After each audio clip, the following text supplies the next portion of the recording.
Hello, I'm live and I'm trying to figure out my lighting. There we go. How are you? Today I'm Dr. Rosie Kuhn and I think I'm looking up there or looking here to look at you. This is my very first live YouTube event and I hope to be doing this. My intention is to be doing these once a week, every Thursday. We'll see at this particular time. We'll see.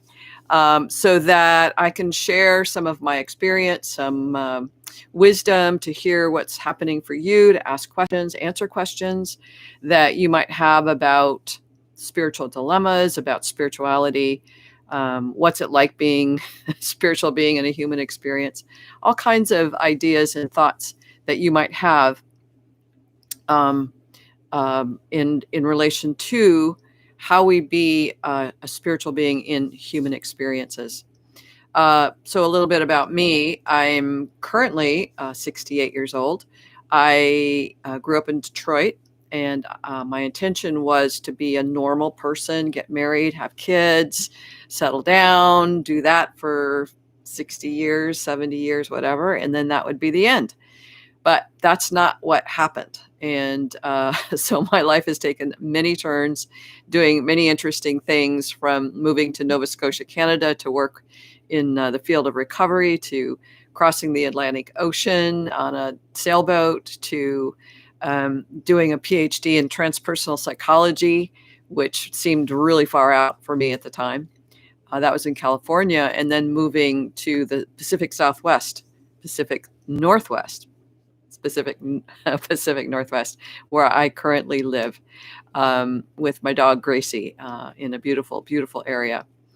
So throughout all of that, and coming to the point of realizing that life wasn't going to be normal for me,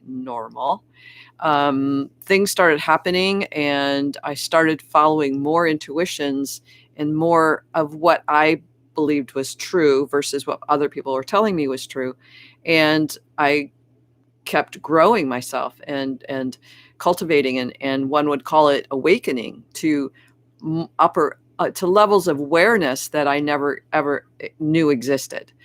I grew up Catholic in a large family, and again, being normal, I was planning on that being the trajectory of my life. It became very, very different. So this particular evolution of me, I started from a therapist when I was in my mid-30s, to spiritual guidance, to then finding, this was about 20 years ago, life coaching. Hi, Alicia. Hi, Marge. So about that time, life coaching was just getting started.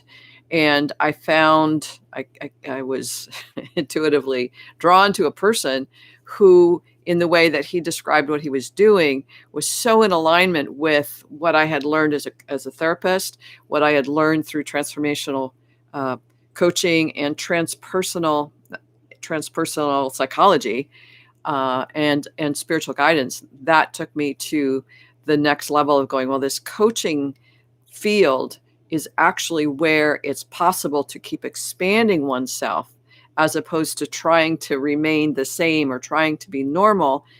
I found life coaching in this particular method of coaching to keep expanding myself and keep moving into what most people would consider impossible, what I call the paradigm shifts, and what a lot of people call the paradigm shifts.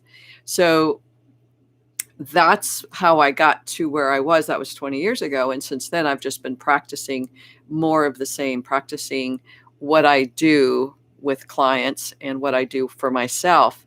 And so I've written a number of books, 13 books, all on self-empowerment and really how to integrate the spiritual self with our everyday human self. How do we do that every single day? And so that's what most of my books are about. That's what I do with my clients. And that's sort of what I want to share with you in these live YouTube videos. I'm also doing videos once a week from just videos and putting those up. And then once a week, I'll be doing these live videos. Hi, Lissa. Hi, Nars. Thanks for being here, you guys. So the title of this session, I've got this microphone in front of me, so you can't see it, but I'm moving it so I can do other things here. This conversation today is called "Enlightenment is Not by Consensus," and the reason that I called uh, uh, it this is I use this book, Oneness. It's transcribed and written by Rasha, and I took that statement from this book, so I don't own that. Enlightenment is not by consensus means it's basically it's an internal job. It's your job and not the job of your traditions, your cultures, your spiritual traditions, your religion to get you to the enlightenment. It's really about it's a inside job, as they say. And so one of the things I realized through all my readings and my own personal experience is that we are already enlightened. We are already enlightened.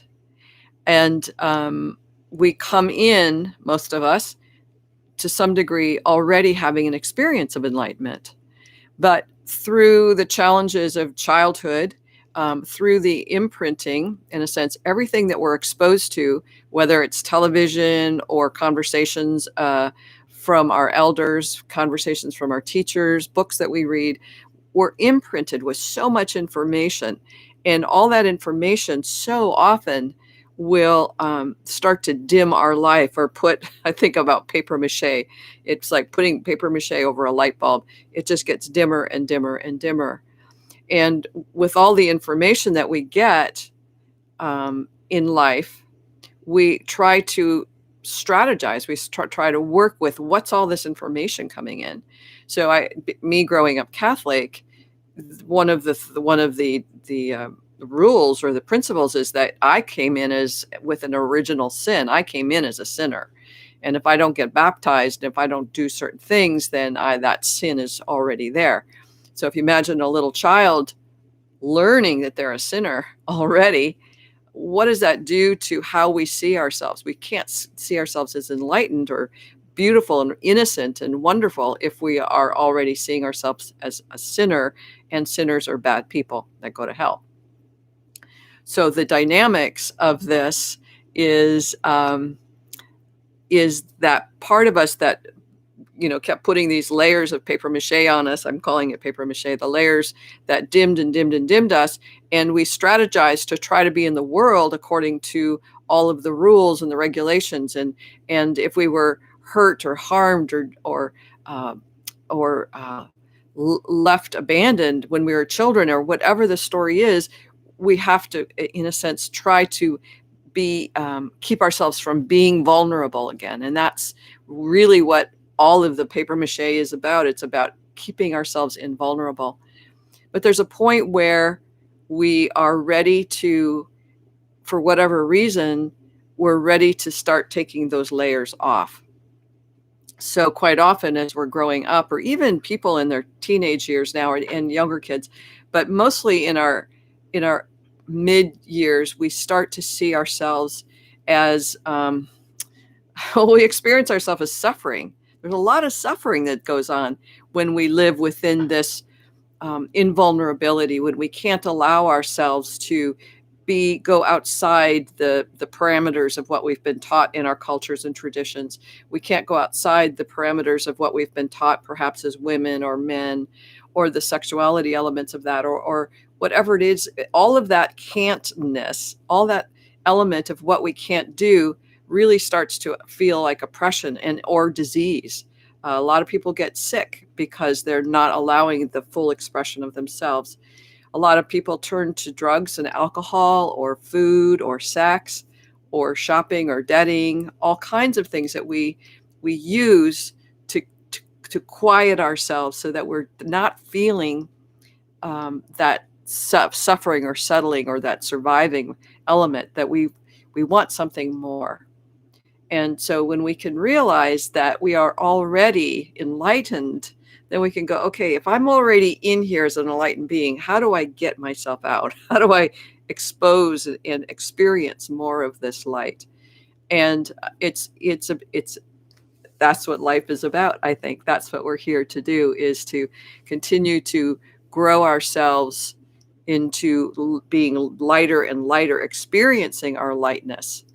Now, quite often we'll go to specific religions or spiritual traditions, or maybe we'll meditate, but we begin to seek outside ourselves. We begin to seek. We have this experience inside ourselves that's, we're struggling.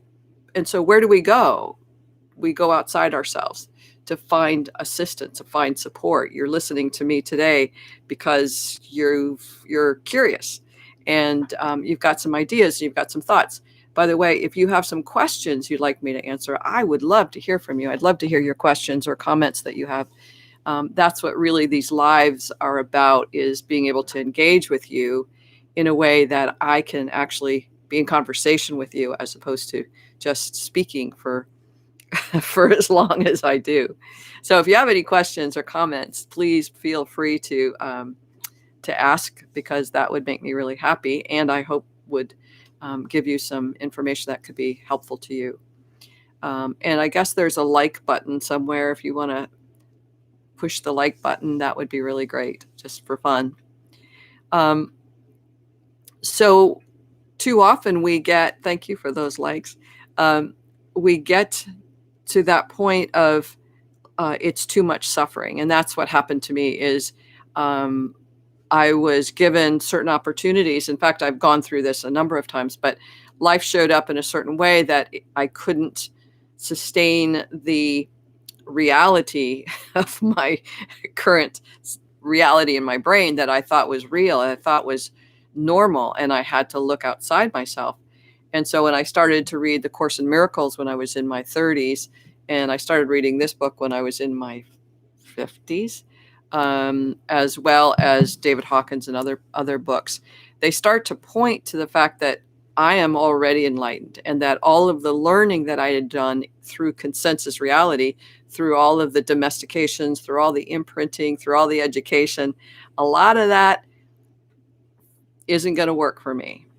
And it gave me a lot of opportunity to begin to look at all the times where I didn't trust myself. I didn't trust the way that I was processing the world. So, for instance, being Catholic, I would have these experiences like, this doesn't really, I believe in that Jesus is a good person. I believe God's a good person, and I believe certain things, but this Catholic perspective isn't in alignment with what's true for me. So my dog Gracie's going to bark on occasion. So not too much, but she will on occasion. So when things didn't feel right to me, I doubted myself, as opposed to doubting the religion or my parents or, the nuns. I didn't doubt them. I doubted myself. And that began to deplete me, and it would dismiss me of who I really am inside. And so little by little, in that doubting myself, that can't be right. If everybody's saying this is right and everybody's doing this, then I must be wrong. And so I started to devalue my experience of myself, and shut down any wisdom that I had. Gracie,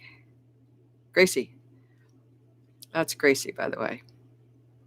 So that process, and I believe that so many of us go through this, and this happens, I know, with every single one of my clients, is there's this part where we dismantle the wisdom, we dismantle the knowing that we have immediately, that we have the knowing, and we dismantle that for the sake of fitting in, for not getting rejected, for power or money.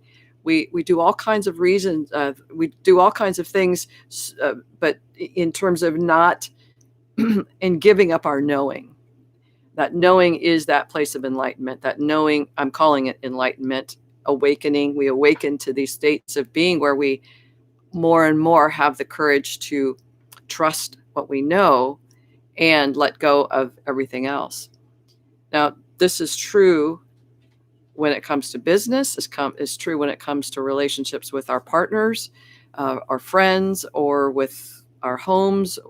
It is true everywhere where and I say that, and there are times where I say things and then I forget where I'm going with this.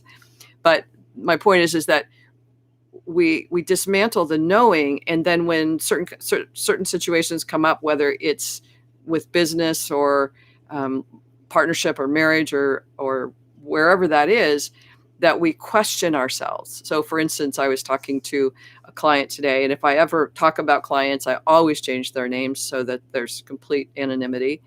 So I'll call this woman Marianne, and Marianne is wanting to develop herself as a coach, and she's wanting to develop a business, and she at the same time wants to get a job doing something while she's developing herself as a coach.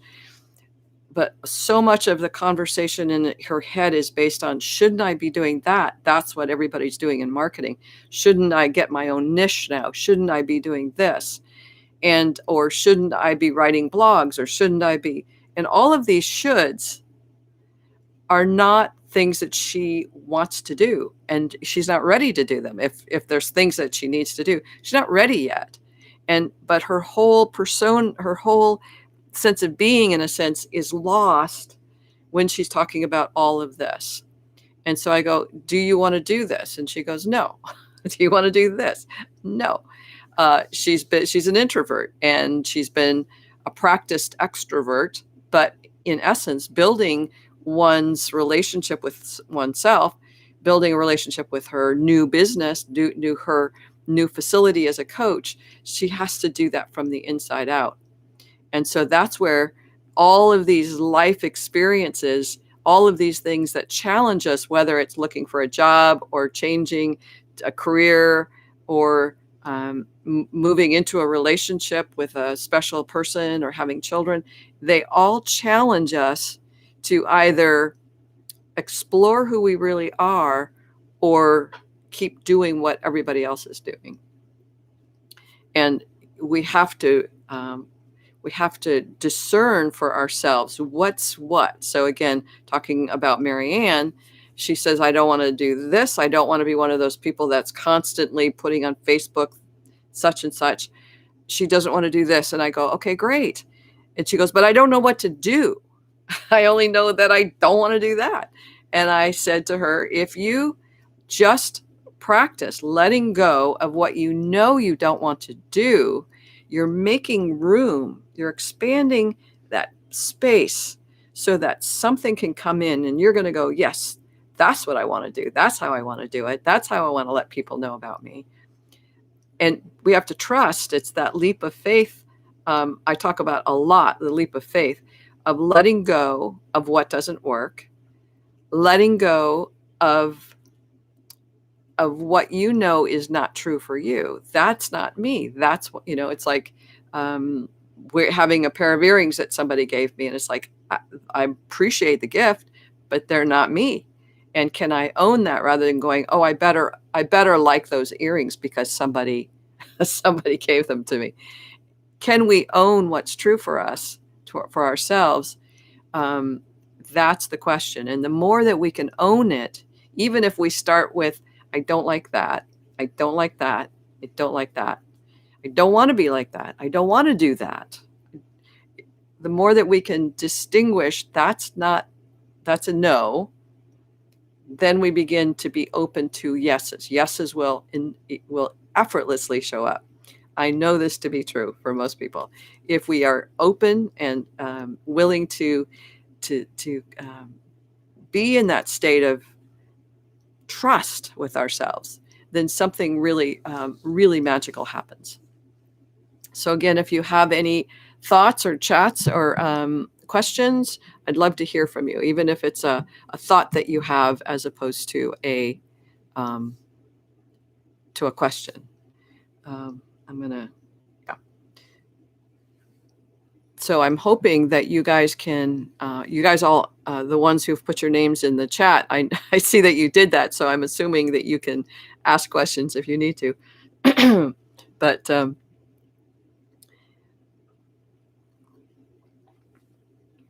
so this practice of enlightening ourselves, this practice of growing our capacities to know ourselves. It for me, it's like learning a video game. Uh, it's Video games are so valuable for learning to let go of what worked at the lower levels, but no longer works at the upper levels.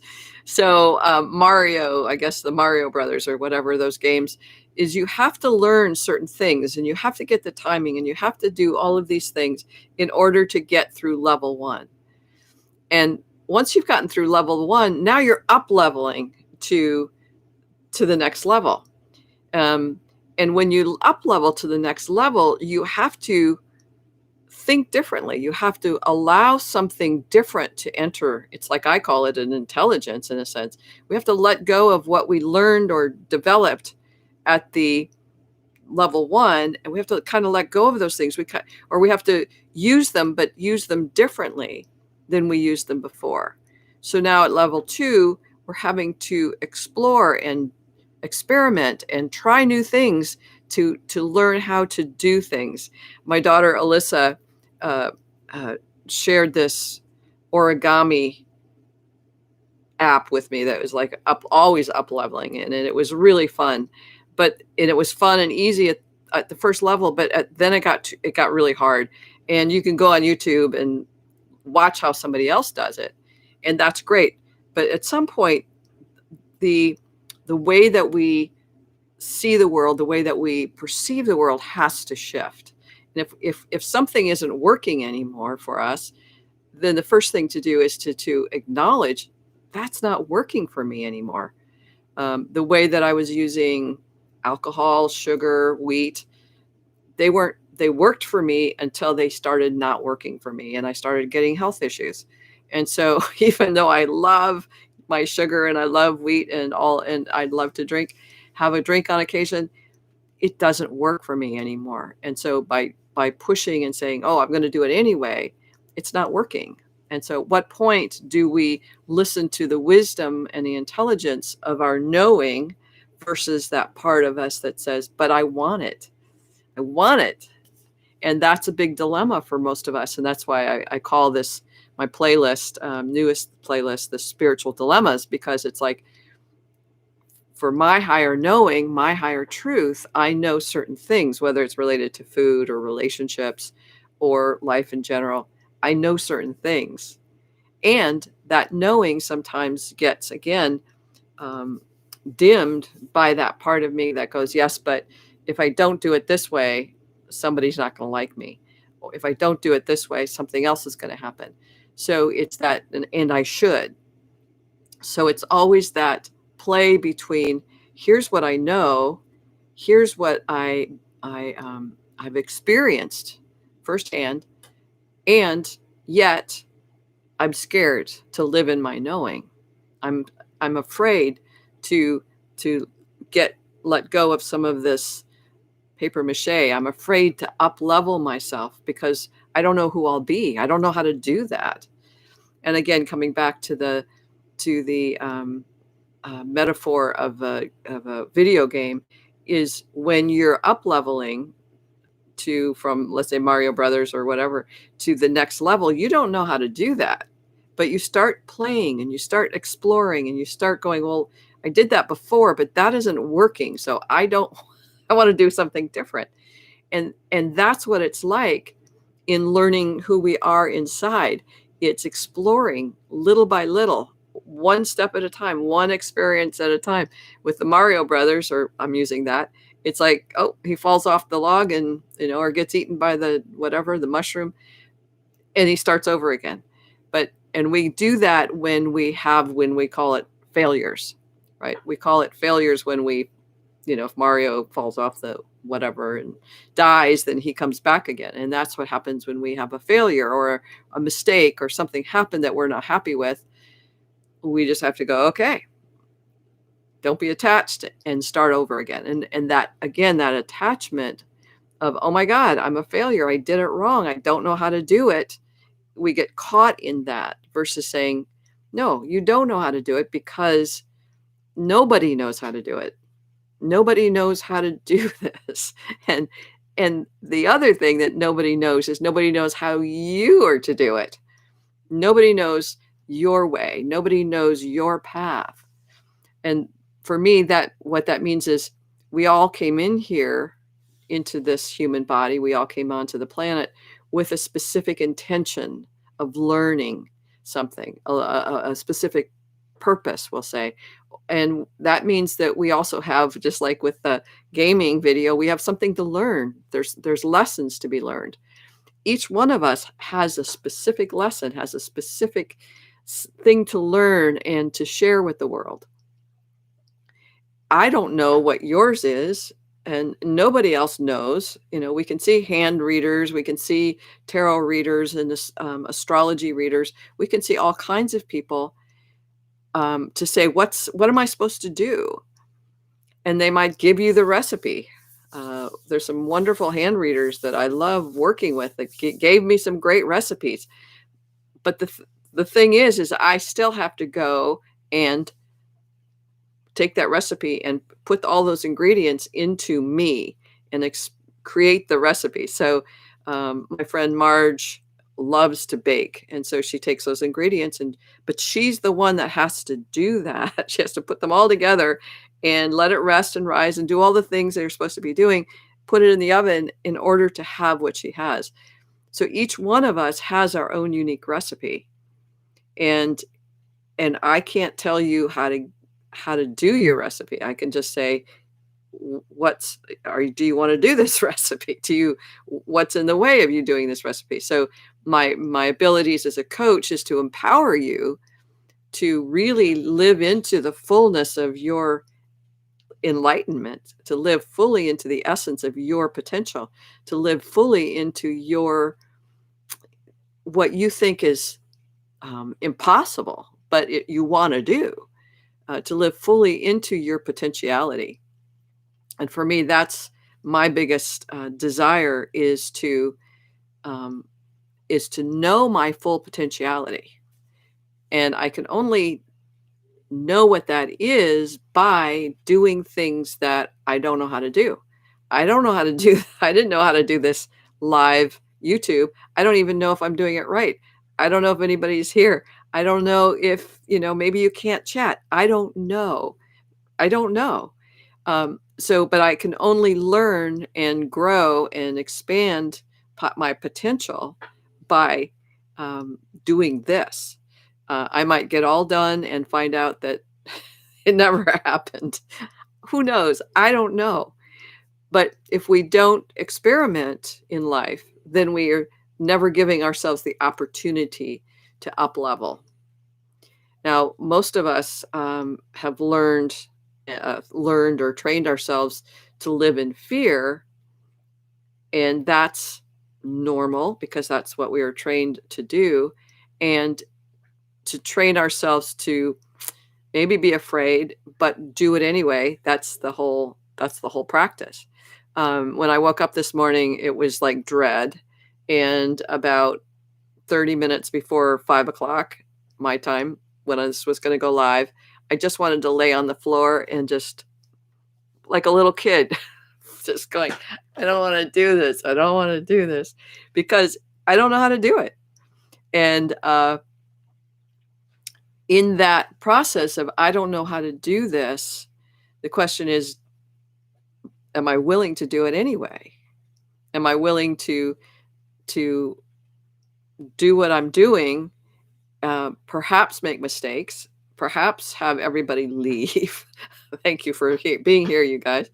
I don't know. And so this could be an opportunity for me to be completely humiliated by myself, regardless of if what I'm saying makes perfect sense to me or not. This is an opportunity for me to be completely humiliating myself. And at the same time, growing that capacity to still do what I love to do what I feel is in my heart, do what's in my sense of what delights me in the world, which is to talk to people and to share what I know and hopefully have it be fun and playful, and at the same time create wisdom, or stimulate or empower, or get a sense of like, oh, I totally get it.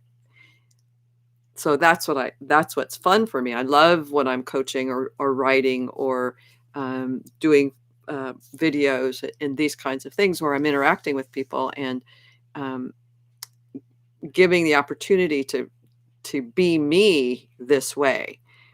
And hopefully that serves others in that way too.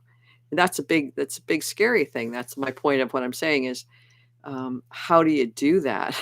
How do you be willing to humiliate yourself or embarrass yourself or get rejected, and at the same time being willing to speak what's true, speak your knowing? I see millions of people. I don't see them, but I know there are millions of people on YouTube channels, kids who are like 13 years old, who have a message that they want to deliver to the world, and they have the courage to start a video, a YouTube channel. They have the courage to say, hey, I got something to offer. And they do.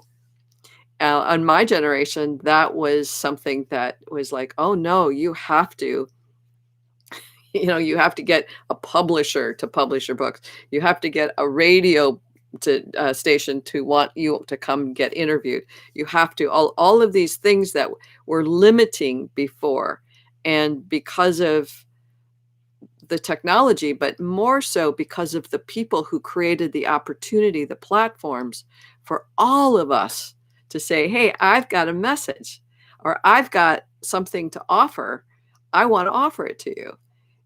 And that's the beauty to me of this process. And that's the invitation that was for me right there, for me to say, okay, here's a platform that I could be myself on, share myself, um, share wisdoms that I've gotten and gleaned from the sources that I've got them, and share them in a way that may be entertaining and may be fun and may be helpful to people. So I see you guys are here. Thank you for being here. And I'm wondering if you have any insights you'd like to share, or any thoughts that would be, or feedback of what you're hearing. So I'd love to hear what your perspective is on what you're hearing.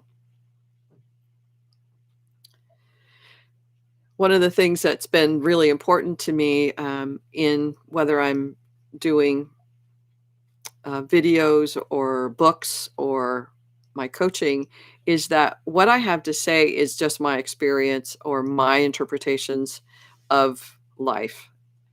And it gives each of the people who are listening or reading, or my clients, an opportunity to go, yeah, no, that doesn't work for me. Or, yeah, that does work for me. So that what I'm saying is not God's truth. It's not, you're a sinner if you don't believe in what I'm saying. It gives you an opportunity to question what I'm saying. And that's really important to me. I love that. If you can question what I'm saying, it's like, is that true? The Byron Katie thing. Is that true? Is that really true what she's saying? And, work on it with yourself in a sense, like, what is she saying that makes sense to me? And the rest of it doesn't. And what that does is, again, it empowers us to begin to peel off, oh, if so and so is saying it, it must be true. If I'm saying it must be true. If Tony Robbins is saying it, it must be true. If Deepak Chopra is saying it must be true. But it's like, no, what am I hearing and listening to? What am I taking in that's true for me? Or like with Marianne, what's not true for me? And when you can begin or exercise that capacity to distinguish, she's saying that, but it's not true for me, that's a moment of declaring what is you. Even though you don't know how necessarily to say that, at least you can say, that doesn't work for me, or this does work for me. And that begins to build those perspectives of who I am, who you are. And then, in a sense, for me, it creates curiosity. Like, what is it that has me think that way? Or if I think this way about that, what else do I think? What else do I know? What else is true for me? And that cultivates more and more of that capacity to up level ourselves, because we're now opening ourselves to the possibility and the curiosity of who am I, who you are, as opposed to shutting down and saying no, like shutting down the like getting off YouTube or shutting down going watch TV and just not being open to exploring who you are on any level. So that's for me the thing that's really really wonderful and exciting is giving people an opportunity to question their reality, question who they are inside. I think that my experience is when I'm with people in their when I'm able to be open and experience people as their extraordinary self, that's what my experience is that everyone is extraordinary. But I often cloak them in my projections. I cloak them in seeing what my interpretations, my immediate interpretations are that might have me resist being open or friendly with a person. And so that's that's that place of where we can shut ourselves down. Yeah, Marge says, I've lived most of my life trying to be what others want me to be. And that's, that's, thank you, Marge. That's so true for so many of us that um, we don't even know that there's a me in here that's not what I've been trying to be for all of the other people. Um, and living your life trying to be what others want me to be, want you to be, is it's that's a big awakening in a sense to know that to know that and then go, okay, if that's true and I've been that for them, how do I get to know who I am for me? That's a big deal. Who am I for me? When I was, I think this was a few nights ago, I was listening. I have the book by David Hawkins called Healing and Recovery, and I'm listening to it on an audiobook. And so I went to bed and I turned it on, and he, I don't even know what he was saying, but I got that even in doing this, because this is such a big deal to go live with this kind of video situation. It's such a big deal. It's like, okay, who am I going to be, and what am I going to be present, and what's true for me, and am I going to get am I going to get 100 people watching this, and are there going to be questions I can't answer? But all of that stuff um, got it. It's not me, and it's not the intention of the me that I want to be in this moment with you. And that was a wonderful awakening for me to go, I don't know who's going to show up in terms of me. I don't know who's going to show up in terms of that. And if I have attachments to that, those two things, now I'm in trouble because now I won't be authentic. I won't be able to share what's true. And quite often I kind of get these downloads. And so I won't be open to that if I'm worried about who's here and what's going to happen. And oh my God, all that frantic stuff. And so much like what you're saying, Marge, is that that state of being of do I need to be who you want me to be?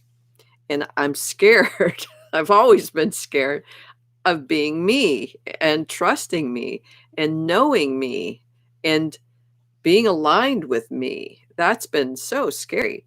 Uh, but that's where the enlightened process or the awakening happens because I get to know myself more and more and more. Marge also says, I'm trying to turn that around to figure out who I am and what I feel. Excellent. It's great. That makes me really happy. That because that takes a lot of courage, and it takes a lot of courage. I wrote down to prepare for this. I thought, well, if I have nothing else to say, and if I don't get any questions, I'll have to write something. I'll have to say something that's important here. And so what I wrote down were 10 practices that will bring you closer to enlightenment. So let me just say enlightenment, a state of enlightenment, it doesn't actually exist because our light gets brighter and brighter and brighter and brighter and brighter and brighter and brighter. That's my understanding. Leanne just said, are you using the word enlightened as finding our authentic self or being in oneness of spirit much of our days? I guess both of them. In finding our authentic self, I think, is the place where wisdom begins to occur to greater degrees. And then we're more and more willing to live into the oneness of spirit every day. And so that's, in a sense, that sense of enlightenment, that the being enlightened is the being in the light. Okay, so here's that moment where I'm going into something other than myself. So, when we think of enlightened, we think of the state of being where we can't be touched by human challenges. And I don't think that ever happens. I think that the moment that we are that level of enlightened, then we basically don't have any purpose here on the planet, and we leave. That's my perspective. Other people might think differently, but I think that I'm using the word enlightened as in cultivating greater degrees of awareness, like you're saying, finding that authentic self and delighting in that authentic self. And for me, the greater degree of authenticity brings me to greater degrees of connection with the spirit self, so that it becomes more of that oneness that you've just mentioned, being in the oneness of spirit. So the more that I am doing one thing, that self-actualizing thing, the greater degree that I am in this oneness, the greater degree that I am fearless. I am in fear less, and more in alignment with my everyday self, my everyday divine self.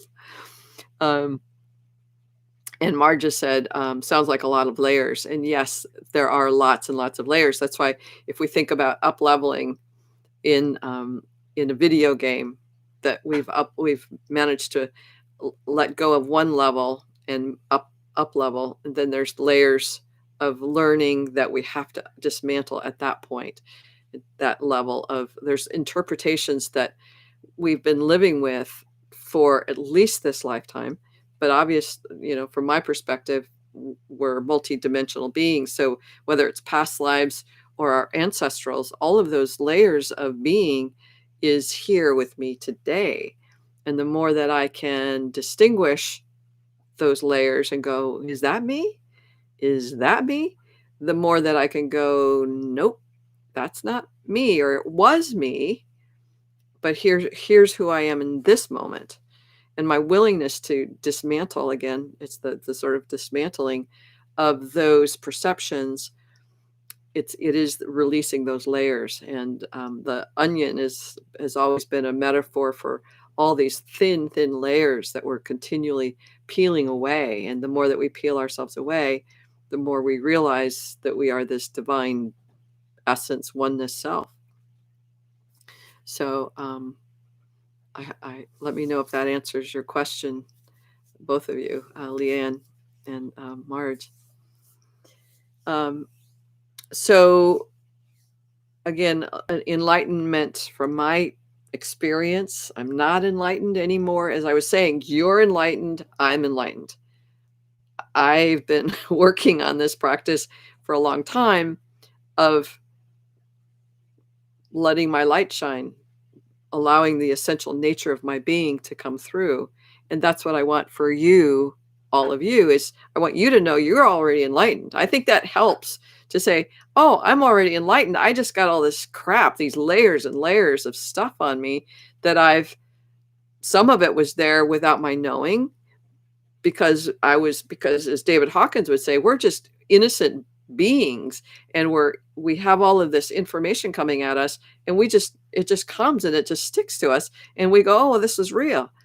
But as we begin to become more wise and have more conversations in the world about consciousness, we go, oh yeah, that's right. That was something that my parents said or something that my teachers taught me, but that's not true. It's not true in my experience, so I'm just going to stop living as if that's true. Marge says, yes, like me carrying the worries her mom carried around through the depression. Is her mom, is like most of our moms went through, or at least at this generation, our moms and dads went through the depression, and the worries and the limitations and the constraining and the holding and the, you know, all of that fear we carry with us. And we can start to go, wait a second, that was true for them. It's not true for me right now. It's not true in this reality that I live in. And how can I be different with that? Those kinds of questions then open us up to be more of who we are, and less of who we think we should be or what others expect of us, and go, yeah, okay, that's what they want. That's what they expect. Now, what do I do with that? And that's the place of discernment and questioning. And so the 10, I wrote down the 10 practices that will bring one closer to enlightenment. And the first 5 have to do with, I think the first 5 first 4 have to do with courage, the courage to know what you know. And this is a big deal for people, is they don't let themselves know what they know. It sounds weird. It sounds funny, but people, people don't want to know sometimes what they know. So for instance, people who have, let's say, who are not fitting into the world in terms of heterosexuality, they have a knowing about themselves, but they sometimes, quite often, will deny that knowing because of the ramifications of knowing what you know. And those kinds of things, it's just so scary. I mean, that's a huge one for people. And there's other huge, I know what I know, and I don't want to know that. When I realized in my second marriage, there was that moment where I knew that if I stayed on this path with myself, my marriage was over. I didn't want to know that, but I had to at that point decide whether me and the divine, the alignment with myself and relationship with myself, I had to decide whether that was more important than living in this marriage where I didn't get to be this. It was a big dilemma. So the courage to know what you know is huge for us, all for human beings, for every single individual of us. And again, part of that is, what's your path? What are you doing here on the planet? Where do you want to go with this life? How valuable is this life to you? How valuable is this life to you? That's a big question, and a huge question. It's heart-wrenching question, especially when it has to do with relationships with other people or things that you've thought were valuable in the past, but at this point you're questioning that value. So the courage to know what you know, the courage to say what you know. One of the things that Mr. Rogers says is, if something can be mentioned, it can be talked about. And if it can be talked about, it can be healed.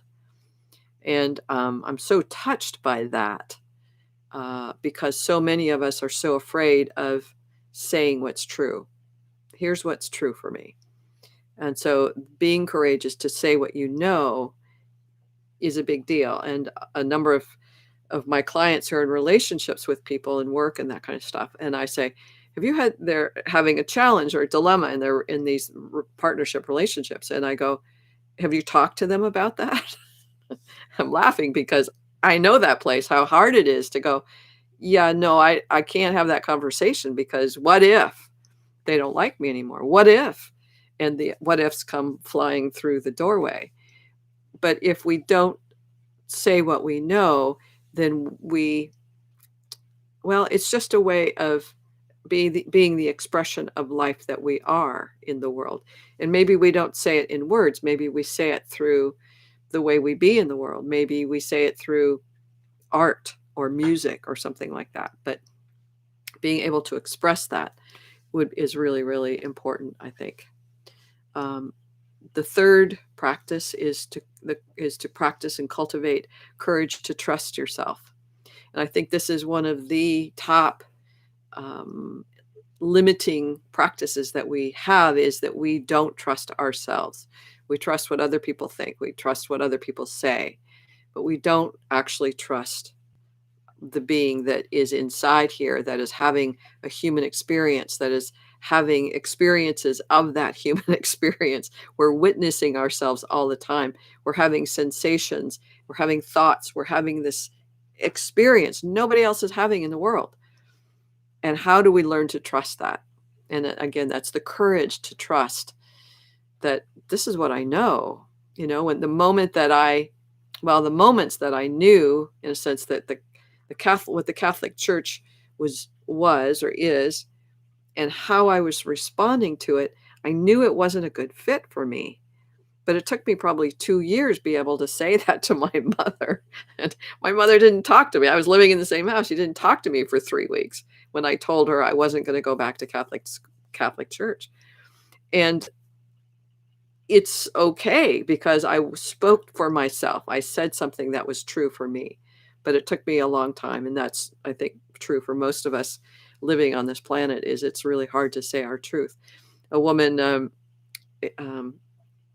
who is grew up Muslim, and she doesn't want to practice that, but her mother would be upset if she doesn't practice that. So she's got this dilemma of, how do I be me and still be in relationship with my mother? I mean, who doesn't have those kinds of relationships with somebody? I suspect. The fourth practice is to cultivate courage to express, to be the expression of your. Let me read this again. The fourth practice is to cultivate the courage to be the expression of your essential self. To cultivate the courage to be the expression of your essential self, your essence self. Now, what that means is, if you're, for instance, I'll just use me because that's my experience. I wanted to be a more generous person and I found that I always resisted being generous, especially with money. I never gave to charitable things. And then I thought about that and I go, I want to be a more generous person. I mean, I think it's part of my essence self. So how do I be the expression of that generosity?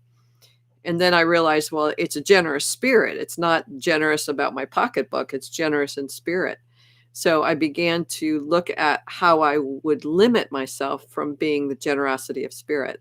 So where was I unwilling to be kind? Where was I unwilling to be connecting? Where was I unwilling to, and sometimes where am I still unwilling to be generous in spirit? So those kinds of places, it's like we get to watch ourselves. We get to ask ourselves that question. I want to be generous in spirit. I just want to be that. And I can be that to the degree I am. And then I want to go beyond that. Again, the full potentiality. What's the full potentiality of generosity in spirit? I want to know what that's like. I think that'd be really fun. Number 5 is the capacity to listen to what others think, feel, and believe in order to understand their way of being, without assuming that their way is better, or without assuming that their way is the way. So again, here I am speaking almost an hour, and you're listening, and I really appreciate that. And you're connected, and you're discerning, like, what am I thinking? What's Rosie thinking? What is she saying? And you're doing that partly to go, well, how is she operating? But her way is not my way. And for you to be able to do that is, I think, really cool. It's that place of being understanding somebody else, And part of that is so that you can understand yourself better and know yourself better. I think that's really important in terms of communication. Number 6, the ability to distinguish and utilize the values and principles of your religion, traditions, and cultures that are in alignment with your truth. I'm suggesting that there are things wherever and however you were raised, or the cultures and the traditions that worked for you and didn't work for you. And again, the more that you can distinguish, this is what worked for me, this is what doesn't work for me, that creates greater alignment and truth for you. Then you can become more trusting in yourself and be more the expression of that truth. Number 7, the ability to see how everyone is right. Everyone is right and perfect where they are at. This has been a really fun practice for me. They're so easy to see people as wrong and bad. The Republicans think the Democrats are wrong and bad. The Democrats think the Republicans are wrong and bad. And there's a place where all of us are right. There's a place where no matter what it looks like, no matter how different we are, the person that you're speaking to is right about their experience. They're right about what they know. They're right about who they are right now. And they're perfect in that knowing. And for us to come to accept that, that's another one of those big challenges of how do I do that? I want to be able to be there. Because I think it's important. I think it's important to be there, to be able to see everyone in their place, that they're perfect and they know exactly what's true for them right now. And to honor that is, I think, a really beautiful gift to the people we love, especially. Number 8 is the ability to discern courage to not only know what is true, but to act in alignment with that true. The ability to discerning courage to not only know what is true, but then to act in alignment with that. Big deal. Again, that goes back to, here's what I know is true. Like, first letting ourselves know what's true. Second of all, being able to speak it or to act in alignment with that. Those are big practices. I have to give up sugar.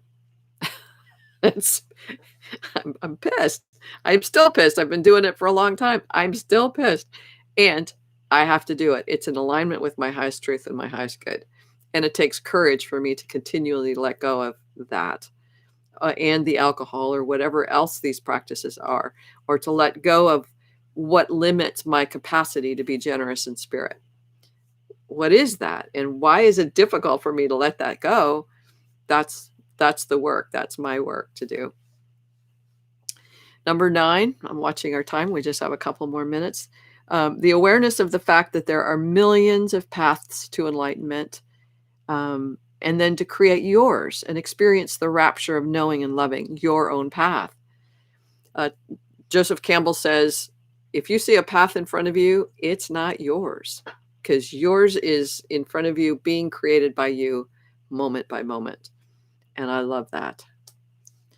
Number 10, courage to see all the ways we are challenged to question and doubt our own truths and knowing. That's what it's all about, right? Every time something bad happens, it throws us against our own truths. What do I know? What do I don't know? Where do I get panic? Where do I say there is no God? There can't be anything good in the world. Where do we get thrown up against these challenges and we doubt our own truths and knowing? These challenges grow and expand our capacity to be true to ourselves to greater and greater and greater degrees. So those are my 10 practices for bringing us closer to enlightenment. And it also brings us to the end of our hour together. So grateful that you guys stuck around. I really appreciate that you chatted with me. It really helped to keep me focused and engaged with you. And it kept me from talking nonstop for 60 minutes. So thank you so much. I'm going to say goodbye now. And thanks again. Bye-bye.